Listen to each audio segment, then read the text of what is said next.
श्री स्वामी समर्थ असं तर आपण नेहमीच म्हणतो आणि श्री स्वामी समर्थ महाराजांना आपण ओळखतो, पण हे नाव त्यांना कसं पडलं ह्याच्या मागचा इतिहास तुम्हाला माहिती आहे का? नसेल माहीत तर आपण ह्या व्हिडिओतून जाणून घेऊया. श्री स्वामी समर्थ हे नाव स्वामी महाराजांच्या अस्तित्वाशी संबंधित आहे आणि ते त्यांच्या प्रखर अस्तित्वाचे प्रतीक आहे.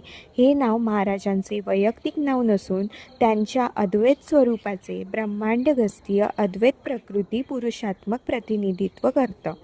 समर्थ या शब्दाचा अर्थ सामर्थ्यवान असा आहे आणि या नावाने ते सर्वशक्तिमान आणि अगाध लीलांचे धनी म्हणून ओळखले जातात.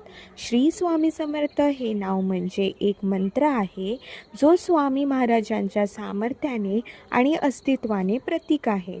हे नाव महाराजांचे वैयक्तिक नाव नसून ते त्यांचे अद्वैत स्वरूप दर्शवतं.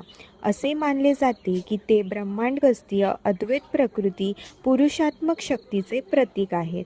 समर्थ म्हणजे समर्थ्यवान. या नावामुळे ते सर्व शक्तिमान आहे.